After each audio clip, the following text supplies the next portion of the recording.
Pero pag binentahan kita ng BMW ngayon, halagang 4,000, bibilin mo, ma'am? Yes. Kala ko lang ang pera. Yan ako mo, ang Pilipino ganyan.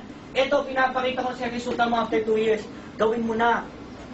Kuha, kasi baka naman huli na lahat. Bakit? Ang dami na namin nagiging member, o kailan ka pa magsasali? Kailan ka pa magsasama? Bakit, ma'am? Ang pangarap namin napakataas. Sabayan mo na. Isa lang ang tinatanggal namin dito sa katawan namin. Yung letter P. Alam mo ba yung P sa katawan? Regla? Pride! Bakit ba? Yung pride? Madaming ganyan. Yan lang po yung isang binaba ko sa katawan ko. Bakit pa? Ang pride, di ka pakainin na, tama? Yes. Ang pride na bulayan, malasong ka. Ako, ha? Yes. Bakit ako sasali sa bata? Teacher ako. Diba? Bata, ba't ako sasali? Manager ako sa bangko. 50,000 naman. Bata, ba't ako sasali? Abogado ako. May kaso ba tayo dito? Wala, tara. Diba? Bata, sasali ako. Doon ako sasali sa'yo. Doktor ako. May papotter ka ba dito? Diba? Bata, ba't ako sasali sa'yo? Engineer ako. Ba't may papacheck ba na engine dito? No, joke yun. Engineer. Ako mo, ito ha, lahat kami, kaya kami sumali kasi may dahilan. Gusto mo malaman ko ng dahilan namin? Dreams. Gusto mo malaman ang dahilan namin? O simple, umuwi ka ng bahay. Tingnan mo yung bahay mo. Kung ikaw malungkot sa bahay mo, sumali ka ng B-Mobile. Pero kung masaya ka na sa bahay mo, huwag ka na sumali. Bakit? Kontento ka na, tama? Yes. Pagpasok mo ng bahay mo, nakita mo garahe, may kotse ka doon, masaya ka na sa garahe mo, at sa kotse mo, huwag ka nang sumali.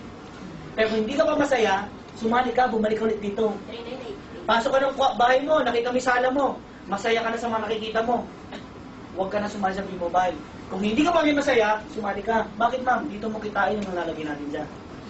Pasok ka sa kwarto ng anak mo, ma'am. Tingnan mo anak mo. Kung masaya ka na sa anak mo, huwag ka sumali ng B-Mobile. Kung hindi ka masaya sa anak mo, kasalanan mo yan. Ikaw gumawa, ano wala na. Ako mo, masin nila, may dahilan kami dito. Kung gusto mo sumarap buhay mo at maging milyonaryo at may pangarap ka at gusto mo kunin to, sumali ka. Naku, malakpakan mo naman yung ganun eh. So, hindi lang ha, hindi lang ako ang kumita dito. May isa po kami mga dealer dito. Ngayon po, magdadalawa na ang kotse niya. Siya po yan, 22 years old lang. At na-explain namin ng business. Ang maganda pa dyan, pinsan ko siya. Ang malupit pa dyan, single. Ay, hindi, may girlfriend pala.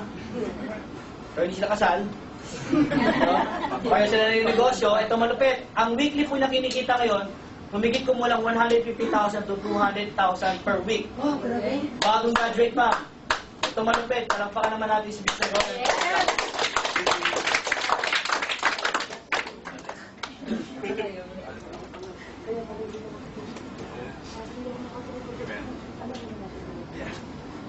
Good evening. Good morning. Good morning. Good evening nga po. Good evening. Good morning. Good morning. Good morning. Okay. I am Anton Azania po. Basically, I'm bagong graduate lang po. 23 years old technically. Hindi po 22. 22 po nung sumali ako sa business. Pero right now, I'm doing the business for good na. Actually, to be honest with you, before, inintroduce sa akin yung parang medyo skeptic kasi I understand yung sitwasyon niya po. Pinakita niya lang din po sa akin yung negosyo. Pero una, sabi ko parang mahirap. Kasi katulad ko, bagong graduate, pero magsisimula ka ng negosyo. Pero nung nakita ko yung opportunity, sabi ko, sige, susubukan ko. I know I can do it eh. Kasi in this case, magkano? 12.7. Ilang friends mo dito? Ilang kaibigan mo i-invite? Dalawa. Meron ba dito? Higit sa dalawang kaibigan? Yes. Ikaw ma'am, dalawa lang ba po ba ang kaibigan nila? Marami pa doon. More than, mga 3 naman, no? O, maganda na yan, ma'am. Kasi kung 3 kaibigan mo, hindi mas mabilis, tama? Pero look at this. Katulad ni Kuya, actually, I'm very thankful to that person kasi siya po yung nagbago ng buhay ko. Aside from B-Mobile, si Kuya Kiwi din po nagturo sa akin dahan-dahan kung paano ko gagawin yung negosyo. Pero basically, to show you, ito doon po yung mga nangyayari. Pwede na po ba sa isang linggo? Yes. Matanong ko lang, 72,000 para sa bagong graduate. Normal, abnormal? Abnormal. Sino nang tawag sa akin? Abnormal. Okay lang? Yes. O sir, matanong ko lang, sir, ikaw ba normal, abnormal? Normal. Sir, kung palit tayo, okay lang? Weekly rate, bibigyan niya sa'yo. Normal ka ba, abnormal? Abnormal, welcome to the club. Palakpakan mo naman si sir. Alright. Pero kasabi nga din dito, kayang pigilan ng mga dealers? Hindi. O susunod na linggo na naman? O, pwede na po ba? Eh, may problema ka na naman, sir. Dahil tumulong ka sa maraming tao, hindi mo naman mapigilan. Pwede na? Yes. Pwede na. Ito nga pala po yung actual check kasi Friday, nagpunta po ang Pampanga to help my dealers. Ito na po yung nangyari. 152,000. Pwede na? Yes. Come to the concept, simple lang. Ang negosyong to, dapat willing kang tumulong para kumita. Hindi ito yung para sa isang tao na ikaw lang mang pwedeng kumita. Kailangan willing ka rin kumita para tumulong. At the same time, simple lang naman eh. O pag-usapan natin ha, sir, basically sa sitwasyon nyo ngayon, do you think madali po bang kunin ang mga pangarap mo? Sa ikaw mag-isa? Mahirap? O sir, ganito na lang. Okay lang ba? Ngayon, araw na to, lahat na nakikita mo sa paligid mo, kasama sa pagkuha ng pangarap mo, okay lang? Do you think mas madaling paraan yun? Willing ka ba tumulong? Willing ka rin bang magpatulong, sir? Oh, with that is, magiging successful sa negosyo to. Katulad ko po, humingi lang din po ako ng tulong sa pinsan ko kung paano ko gagawin ang negosyo. Tinulungan niya rin po ako, tumulong din ako sa maraming tao. Nangyayari? Yes. Nangyayari. O, come to think of this, ito na po yung mga accounts ko. Kasi last, September, ito po yung nakuhang, ng isang account ko. Pwede na? 733,000. Yes. Pwede? Yes. Okay. Yan nga, sabi nga natin, tuloy-tuloy lang yan. O, ito, after 29 days, 860 naman. Okay? Kasi ginawa ko, 3 accounts ko, hindi ko po nilimitahan ang sarili ko sa isa. Ginawa ko 3. Okay? Kaya may kita mo, dito ko nagulat.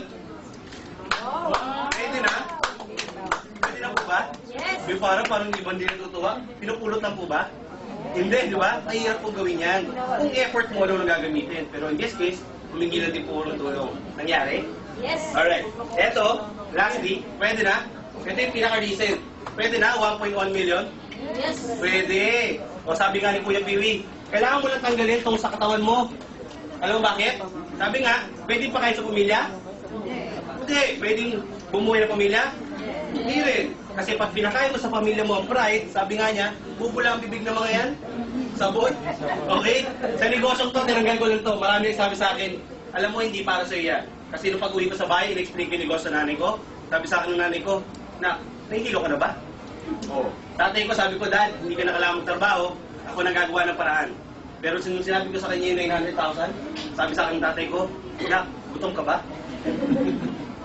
Sad to say, pero normal po yan sa ating mga Pinoy. So, see is to believe. Tama? Kabaliktaran tayo ng mga in-check. Gusto ng mga in-check? Subok muna bago resulta. Ang Pinoy, nagpapakawais, gusto, resulta muna bago subok. Kaya tinan mo sa Pilipinas, sino mas mayaman? Pinoy in-check. Yes. Sa inis, kasi they want to try it first. Kasi kung sakali man mag-fail sila, at least they know how to do it. Again, kung paano tama na. Sa Pinoy, hindi. Hindi pa niya nasusubukan, ang dami niya kagad sinasabi. Tama? Tanong, nag-buy ka na ba ng training ni Edith? Kasi katulad ko, ginawan ko lang din ng paraan. Pero tingnan mo naman, magkano po ba ang binali? At gano'n po ba karaming tao na tulungan ko with this business? You agree?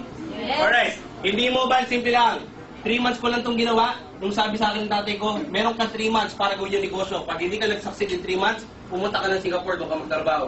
Sabi ko naman, sige Dad, give me 3 months. Pinayagan niya nga ako, pero araw-araw sa ginawa ng Diyos, araw-araw niya rin ako sinisigawan. Araw-araw niya rin ako napagalitan. Pero alam mo, I never take it against them. Kaya sabi ko nga, malamang may rason sa kung bakit niya ginagawa sa akin yun. Pero sabi ko nga, kung di-discourage niya ako, sinachallenge man lang niya ako, ginawa ko, dinoble time ko lang yung trabaho ko. Kasi in that case, ibig sabihin, may rason siya kung bakit niya ginagawa yun. Tama? Yeah. Pero, in 3 months, B-Mobile po. Kaya sobrang proud ako sa negosyo to. Kasi tinanggal ko lang yung pride. Alam mo, pag tinanggal mo pride, anong balik? Tanong mo sa akin ano? No. Tanggalin mo lang yung pride. Anong mabalik sa akin? Right. Okay? Ito po, papakita ko din sa inyo. I'm very proud of this car. Okay? Ngayon po, after 3 months, nakabili ako ng sarili kong Nissan Sefiro. Wow. Kung titingnan mo, hindi ito yung pinakamahal, hindi rin po yung pinakabago. Alam mo bakit ako sobrang proud sa coaching to? Kasi every centavo of this, akin po. Hindi Yes. po ito galing kung kanino, hindi ito galing sa parents ko. I own it. Okay? Tapos last week, nabili ko na rin po yung sarili kong Expedition. Okay? It's because also of the help of B-Mobile. Kaya sabi nga natin, gawin mo itong negosyo, hindi lang because of money. Do the business dahil alam mo, nakita mo sa negosyo to, may pangarap kang pwede mo kunin. Klaro? Yes. Okay. First Kuya Piwi, yan natin. Ay, thank you ma'am. Yeah, say out. Yeah, say out. Alright. Yan. Yan guys. Before I end my presentation, basically, may ano lang kami dito. To have a positive vibes ha, siyempre nakita natin yung negosyo. Can I request one thing lang? Pwede? Yes. Pag sumigaw ang mamaya ng payaman, sigaw tayong lahat ng